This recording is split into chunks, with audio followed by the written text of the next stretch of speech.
Hello students, MA final की इस video class में हम आज फिर जुड़ रहे हैं और आज का हमारा जो टॉपिक है वो है रिकार्डो थ्योरी ऑफ ट्रेड, जो कि ट्रेड थ्योरी की कड़ी में हमारी ये दूसरी थ्योरी है। पहली एडम स्मिथ की एब्सोल्यूट एडवांटेज थ्योरी हम कर चुके हैं और उसकी 2 वॉल्यूम मैं आपको करवा चुकी हूँ। 2 वॉल्यूम में वो थ्योरी यूट्यूब पे मैंने अपलोड कर दी थी और वो लिंक जो है वो आपको व्हाट्सएप पे शेयर कर दिया था। तो आज जैसा कि स्लाइड में दिखाई दे रहा है, हम उसका नेक्स्ट पड़ाव रिकार्डो थ्योरी ऑफ ट्रेड करने जा रहे हैं, जिसका शीर्षक है कंपैरेटिव कॉस्ट एडवांटेज थ्योरी, यानी तुलनात्मक लागतों व लाभ का सिद्धांत। तो जहाँ तक बात रिकार्डो की इस थ्योरी को देने की है, तो एडम स्मिथ का यह विकल्प नहीं है, वरन उसमें एक सुधार प्रस्तुत करता है। स्मिथ की थ्योरी के विपरीत जाकर रिकार्डो कुछ नहीं कहते, वरन स्मिथ की थ्योरी में कुछ कमी पाई गई जिस वजह से उसकी आलोचना हुई। तो रिकार्डो उस कमी को दूर करते हुए अपना तुलनात्मक लागत लाभ सिद्धांत प्रस्तुत करते हैं। जब स्मिथ ने निरपेक्ष लागत लाभ सिद्धांत दिया, तो आलोचकों ने यह प्रश्न उठाया कि हो सकता है कि 2 देश निरपेक्ष रूप से 2 वस्तुओं में अलग-अलग रूप से अधिक लाभप्रद स्थिति में ना हो, और हो सकता है कि दोनों में से कोई एक देश दोनों वस्तुओं के उत्पादन में ज़्यादा प्रवीण हो और दूसरा देश दोनों ही वस्तुओं के उत्पादन में पहले की अपेक्षा कम प्रवीण हो। तो क्या दोनों के मध्य व्यापार संभव होगा? चूंकि स्मिथ की थ्योरी इस बात का उत्तर नहीं देती, इसलिए रिकार्डो ने इस प्रश्न का उत्तर देते हुए स्मिथ की थ्योरी पे एक सुधार रूप में अपनी थ्योरी प्रस्तुत की। तो स्मिथ ये जो जवाब नहीं दे पाए, रिकार्डो उस बात का जवाब देते हैं कि यस, उस स्थिति में भी व्यापार होगा यदि दोनों देशों में से एक दोनों वस्तुओं के निर्माण में पहले दूसरे की तुलना में ज़्यादा श्रेष्ठ है और दूसरा पहले की तुलना में दोनों वस्तुओं के निर्माण में कम श्रेष्ठ है। तो इससे पहले कि हम इस थ्योरी के अंदर जाएं, उसकी मान्यताएं, उसका एलोबरेशन वगैरह देखें, उससे पहले डेविड रिकार्डो का छोटा सा परिचय प्राप्त कर लेते हैं। जैसा कि स्लाइड आपके सामने खुली हुई है, डेविड रिकार्डो का जो जीवन काल है वो 1772 से लेकर 1823 तक माना जाता है। वो एक ब्रिटिश अर्थशास्त्री थे, लेकिन उस समय उनको राजनीतिक अर्थशास्त्री की उपाधि प्राप्त थी। डेविड रिकार्डो एक प्रभावशाली क्लासिकल इकोनॉमिस्ट माने जाते थे और आज भी उनका प्रभाव जो है वो अंतर्राष्ट्रीय व्यापार जगत में ही नहीं, वरन अन्य बहुत सी थियरीज में भी, जैसे कि आपने सुना होगा लगान सिद्धांत रिकार्डो का बहुत प्रसिद्ध हुआ, तो वो अपनी अलग पहचान बहुत से सिद्धांतों के मामले में रखते हैं। सबसे महत्वपूर्ण जो उनकी विरासत थी वो तुलनात्मक लागत लाभ सिद्धांत माना जाता है, जिसने अंतर्राष्ट्रीय स्तर पर व्यापार को एक प्रायोगिक थियरी दी, अधिक समसामयिक सिद्धांत दिया और उन बातों का भी उत्तर दिया जिनके उत्तर में एडम स्मिथ असफल रहे। रिकार्डो जो थे वो व्यापार के संदर्भ में, यानी कि अंतर्राष्ट्रीय व्यापार के संदर्भ में स्पेशलाइजेशन को महत्वपूर्ण मानते थे और वे मुक्त व्यापार के पक्षधर थे, यानी कि वणिकवादियों के वे घोर विरोधी थे। यहाँ तक कि वणिकवादी जो एक अर्थशास्त्री थे, कॉन लॉज ब्रिटेन में, जिनके व्यापार नीतियों की वजह से ब्रिटेन में गेहूं के आयात को काफ़ी समय तक प्रतिबंधित रखा गया, उनके खिलाफ रिकार्डो ने पुरजोर बहस की और उस बहस में ही उनका यह तुलनात्मक लागत लाभ सिद्धांत उभर कर आया। इस सिद्धांत की व्याख्या उन्होंने अपनी पुस्तक the principles of political economy and taxation में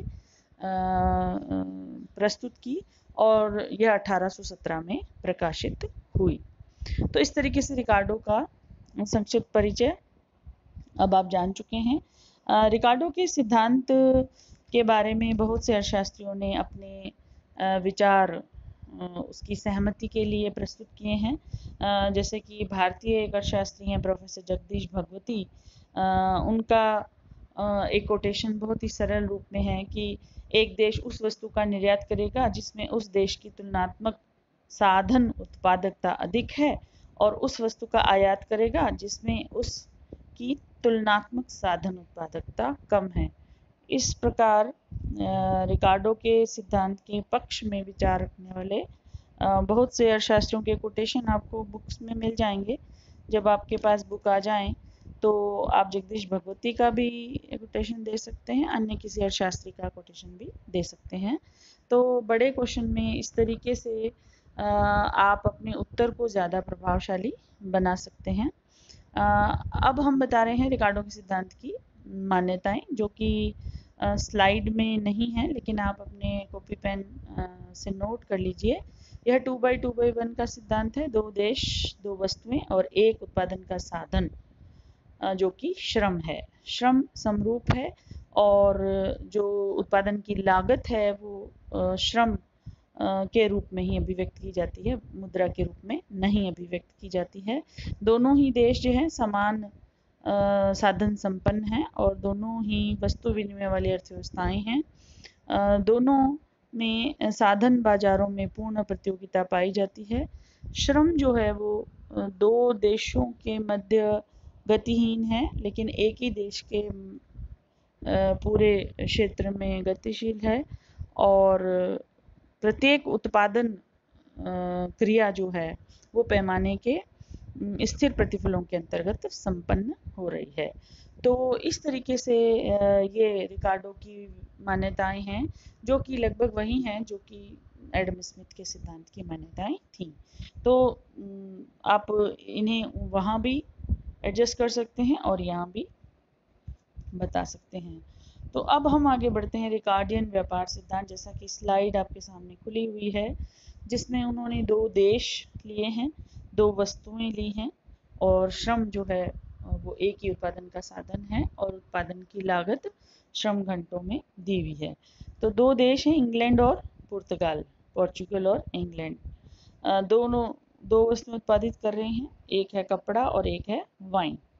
दोनों की लागत जो है वो प्रति यूनिट श्रम लागत में दी गई है। टेबल को देखने से आपको समझ आ रहा होगा कि पोर्चुगल यानी कि पुर्तगाल पी में देश में cost of 1 unit of wine जो है वो 80 श्रम घंटे हैं, और cost of 1 unit of cloth जो है वो 90 श्रम घंटे हैं। जबकि इंग्लैंड में cost of 1 unit of wine 120 घंटे हैं और cost of 1 unit of cloth 100 घंटे हैं।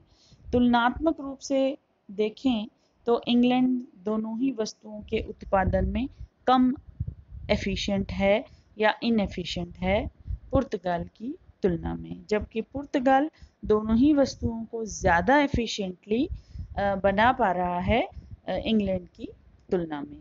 तो निरपेक्ष रूप से पोर्चुगल को लाभ प्राप्त है, लेकिन जब तुलनात्मक रूप से हम निकालेंगे तो हमें पता चलेगा कि पोर्चुगल को वाइन के उत्पादन में और इंग्लैंड को कपड़ा उत्पादन में तुलनात्मक रूप से अधिक लाभ प्राप्त है। किस तरीके से, वो आपको नेक्स्ट स्लाइड में समझ आ जाएगा। इसके लिए हम इनकी प्रति इकाई जो लागत है तुलनात्मक वो निकालेंगे। Portugal can produce wine 67% of cost than England. कैसे निकाली 67%? 80/120 गुना 100 करके हमने पुर्तगाल में वाइन की जो लागत है इंग्लैंड की तुलना में वो निकाल ली 67%, जबकि कपड़े में यही लागत 90% आ रही है। पिछली टेबल को देख के आप इस तरीके से, चूँकि यहाँ पे बोर्ड नहीं है, स्लाइड्स हैं, इसलिए आप अपनी किताब और कॉपी पेन से लिखते जाइएगा, टेबल बना लेना और फिर इस स्लाइड से उसकी तुलना कर लेना, आपको समझ आ जाएगा। इसी तरीके से हम इंग्लैंड की वाइन की प्रति इकाई लागत और पोर्चुगल की तुलना में, और क्लोथ की लागत पोर्चुगल की तुलना में निकाल लेंगे, जो कि क्रमशः 150% है वाइन के लिए और 111% है क्लोथ के लिए। तो इस तरीके से Portugal is more efficient in producing wine than cloth and has more comparative advantage over England. ठीक है, क्योंकि तुलनात्मक रूप से पोर्चुगल को क्लोथ उत्पादन 90% लागत पड़ रही है, तो 90% इज मोर देन 67%, अतः 67% लागत वाला जो वाइन प्रोडक्शन है वो उसके लिए ज़्यादा उचित रहेगा और वो वाइन ही ज़्यादा बनाएगा और निर्यात करेगा। इसी तरीके से इंग्लैंड क्लोथ ही ज़्यादा बनाएगा और निर्यात करेगा, क्योंकि उसकी तुलनात्मक लागत जो वो क्लोथ की है पुर्तगाल की तुलना में वो 111% है, जबकि वाइन की 150% है, जो कि क्लोथ की लागत से ज़्यादा है। इसलिए बेटर है, रिकार्डो कहता है बेटर है कि जो पोर्चुगल है वो वाइन ही बनाए, अधिक बनाए, खुद की खपत के बाद निर्यात करे उसका, और बदले में इंग्लैंड से कपड़ा आयात कर ले। इंग्लैंड के लिए भी उचित है कि वो कपड़ा में ही विशेषज्ञता हासिल करे और वही ज़्यादा बनाए और निर्यात करे और बदले में वाइन आयात कर ले पोर्चुगल से। तो इस प्रकार से यह उदाहरण अब आपको समझ आ जाएगा। So it's clear that Portugal will specialize in producing wine and will export it to England, and England will specialize in producing cloth and will export to Portugal. तो बहुत ही सिंपल तरीके से, सिंपल एग्जाम्पल से रिकार्डो ने अपने तुलनात्मक लागत लाभ सिद्धांत को स्पष्ट किया। अब इसका रेखा चित्र निरूपण नेक्स्ट स्लाइड में आपको दिखाई दे रहा होगा, जहां हम गेन्स फ्रॉम ट्रेड भी स्पष्ट कर सकते हैं कि व्यापार से लाभ किस प्रकार से होगा। लागतों का लाभ तो हमने देख लिया, लेकिन अन्य लाभ में हम उपभोग का लाभ भी देखेंगे कि क्या व्यापार के बाद दोनों देशों की उपभोग की स्थिति बेटर हुई है या नहीं। तो एजबर्ट बॉक्स डायग्राम हमने लिया है, माइक्रो में आपने हमें प्रीवियस में एजबर्ट बॉक्स डायग्राम के बारे में पढ़ा होगा, जिसमें हमारे पास दो देशों के मूल बिंदु दोनों अलग अलग मिल जाते हैं। यहाँ ओ पी जो है वो पोर्चुगल का मूल बिंदु है उत्पादन का, और ओ ई जो है वो इंग्लैंड का मूल बिंदु है। यानी हरा वाला पोर्शन ऊपर की तरफ जो है वो इंग्लैंड का, और ओ ई उसके पास वाला जो मूल बिंदु है वो इंग्लैंड का है, और ऑरेंज वाला जो पोर्चुगल का पोर्शन है। पीपी प्रोडक्शन पॉसिबिलिटी फ्रंटियर या पीपीसी आपको दिया हुआ है, हरा वाला है इंग्लैंड का और ऑरेंज वाला है पोर्चुगल का। दोनों का मैक्सिमम प्रोडक्शन यदि वो सारा के सारे साधन लगा के बनाना चाहें तो पोर्चुगल के लिए वाई अक्ष पे जहाँ ऑरेंज लाइन उसकी ख़त्म हो जाती है वो उसका प्रोडक्शन है मैक्सिमम, और इधर जो है वो सी ई डब्ल्यू पी तक जाता है, जो कि सी ई और डब्ल्यू पी इंटरसेक्ट करते हैं, वहाँ तक उसका प्रोडक्शन पॉसिबल है।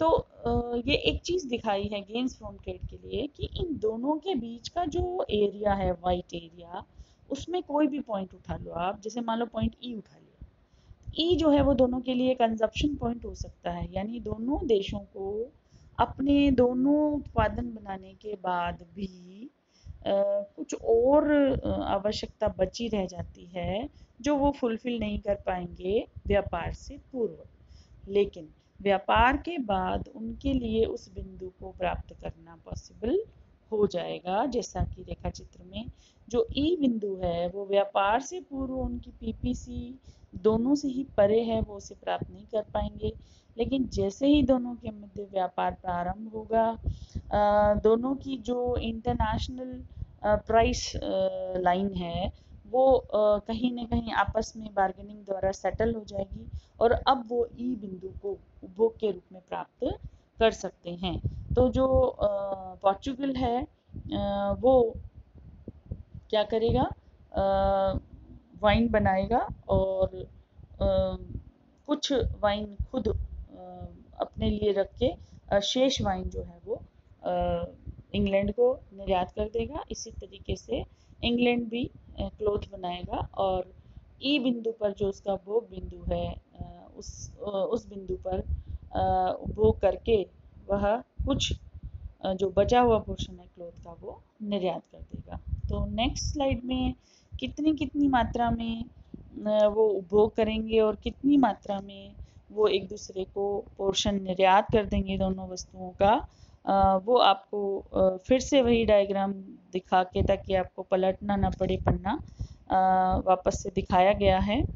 और इस तरीके से आप इस स्लाइड को टैप करके थोड़ी देर आराम से इसको पढ़ के और इस का नोट्स आप रेखा चित्र विश्लेषण के अंतर्गत बना सकते हैं कि चूंकि व्यापार से पूर्व ई बिंदु उन दोनों की उत्पादन संभावना सीमा से बाहर था, परे था, इसलिए उनके लिए अनअप्रोचेबल था, लेकिन आफ्टर स्टार्टिंग ट्रेड बिंदु ई तक वो दोनों पहुंच सकते हैं, यानी ई बिंदु के कंजप्शन स्तर को वो दोनों पा सकते हैं। तो इस तरीके से व्यापार के बाद दोनों ही देशों की उपभोग की स्थिति बेटर होगी, जो कि व्यापार के लाभों को दर्शाएगी।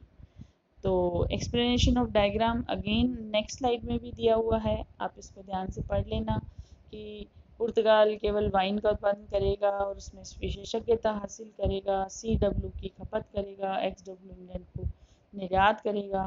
तो जैसे आप अपने कॉपी और पेन से एक डायग्राम बना लेना और फिर इस स्लाइड के हिसाब से उसका नीचे रेखा चित्र विश्लेषण लिख लेना। समझा मैं आपको चुकी हूँ और आशा है आपको समझ भी आ गया होगा। तो इस प्रकार अंतर्राष्ट्रीय व्यापार के परिणाम स्वरूप बिंदु ई जो है वो व्यापार लाइन की शर्तों को परिभाषित करते हुए पहुंच योग्य हो जाएगा दोनों देशों के लिए, जिससे यह पता चलेगा कि दोनों देशों को व्यापार से लाभ हो रहा है। नेक्स्ट स्लाइड जो खुली है वो मैंने इंग्लिश मीडियम स्टूडेंट्स के लिए एक और एग्जाम्पल लिख दिया है। इसको भी अगर हिंदी मीडियम स्टूडेंट्स भी अगर पढ़ेंगे तो समझ आ जाएगा, बहुत सिंपल भाषा में ये लिखा हुआ है और सेम चीज़ें उसी की तरह ही बनाई हुई हैं। तो इंग्लिश मीडियम स्टूडेंट्स के लिए बिल्कुल नोट्स तैयार आपको मिल जाएंगे। यहाँ जो है वह एजवर्थ बॉक्स डायग्राम की बजाय दोनों देशों के अलग अलग डायग्राम को दर्शाया है, जिसमें दोनों का PPC है और आफ्टर ट्रेड जो एरिया है, कवरेज एरिया, वो PPC से अबव जाके उनकी बढ़ जाती है, जिससे कि वो उपभोग के ज़्यादा ऊंचे स्तर प्राप्त कर सकते हैं और दोनों व्यापार से लाभ प्राप्त करते हैं। तो रिकार्डो के अनुसार यह अंतर्राष्ट्रीय व्यापार का आधार है। क्या आधार है? तुलनात्मक लागत लाभ सिद्धांत। यह इस प्रकार से है कि प्रत्येक देश उन वस्तुओं के उत्पादन में विशेषज्ञ होगा जिसमें इसका तुलनात्मक लाभ या कम से कम तुलनात्मक हानि होती है। इसी प्रकार एक देश उन वस्तुओं को निर्यात करेगा जिसमें तुलनात्मक लाभ उसका सबसे बड़ा है और उन वस्तुओं को आयात करेगा जिनमें उसकी तुलनात्मक हानि कम से कम है। तो इस तरीके से आज की क्लास जो है हम यहीं समाप्त करते हैं और रिकार्डो का जो सिद्धांत है वो आपको स्पष्ट हो ही गया है। इसकी आलोचना आप कुछ बुक से देख लीजिएगा। थोड़ी सी मैं आपको इसकी कमी बता देती हूँ, जब आप नोट्स बनाएं तो बुक का सारा ज़रूर लीजिएगा कि रिकार्डो के सिद्धांत की आलोचना इसकी मान्यताओं के आधार पर उठा सकते हो आप कि वास्तविक जगत में केवल दो वस्तुएं उत्पादित नहीं होती, परिवहन लागतें भी शामिल होती हैं। लागत जो है वो श्रम में अभिव्यक्त नहीं की जाती, मुद्रा में अभिव्यक्त की जाती है। उत्पत्ति जो है वो केवल स्थिर पैमाने के अंतर्गत नहीं होती है ना, ह्रासमान पैमाने और वर्धमान उसमें भी होती है, वृद्धि पैमाने में भी होती है। इसी तरीके से अन्य जितनी भी आलोचनाएं जो हैं वो सबसे पहले आप मान्यताएं देख लो और वहीं से आलोचनाएं हो जाती हैं। ये एक ट्रिक है अपने आंसर को लिखने की और याद करने की कि आलोचनाएं सबसे ज़्यादा मान्यताओं से ही आती है। अंत में एक प्रोफेसर सैमुअलसन ने सिद्धांत की आलोचनाओं का जवाब, जैसे हम लिखते हैं ना भी आलोचनाएं हो गई, फिर एक महत्व के रूप में थोड़ा बहुत फिर हमें लिखना चाहिए आंसर में अगर बड़ा क्वेश्चन कर रहे हैं कि इतनी आलोचनाओं के बावजूद भी रिकार्डो का सिद्धांत, जैसा कि सैमुअलसन कहते हैं, यह आज भी तर्कसंगत है, सत्य है और वास्तविक जगत में प्रयुक्त होता है। और सैमुअलसन यहाँ तक कहते हैं कि यदि सिद्धांत भी युवतियों की भांति सौंदर्य प्रतियोगिता जीत सकते होते तो तुलनात्मक लाभ का सिद्धांत निश्चय ही उच्च स्थान प्राप्त करता, क्योंकि इसका गठन अति सुंदर, यह तर्क संगत है। वास्तव में हमें यह मानना होगा कि यह एक सरलीकृत सिद्धांत है। तो इस प्रकार से हम कोई कोटेशन यदि आपको मिल जाता है महत्व बताने के लिए भी, तो अर्थशास्त्री के नाम के साथ उस कथन का आप प्रयोग करें, ताकि आपका उत्तर ज़्यादा अच्छा बन जाता है। तो नेक्स्ट जो है थ्योरी जिसकी ओर हम जा रहे हैं वो होगी हैबरलर का अवसर लागत सिद्धांत। इसके बीच में एक स्मिथ का सिद्धांत भी है छोटा सा, वो भी हम देखेंगे। सॉरी, स्मिथ का नहीं, एक अन्य सिद्धांत है, अभी मेरा याद नहीं आ रहा। हैबरलर के बाद हम उस पर जाएं। हाँ सॉरी, जे एस मिल का ऑफर कर्व का सिद्धांत है, वो हम देखेंगे। उसके बाद हैबरलर देखेंगे, अवसर लागत का सिद्धांत। तो आज की क्लास हम यहीं ख़त्म करते हैं। आशा है आपको समझ आ गया होगा। कोई भी इससे रिलेटेड आप प्रश्न जो है व्हाट्सएप ग्रुप में पूछ सकते हैं यदि कुछ समझ में नहीं आया।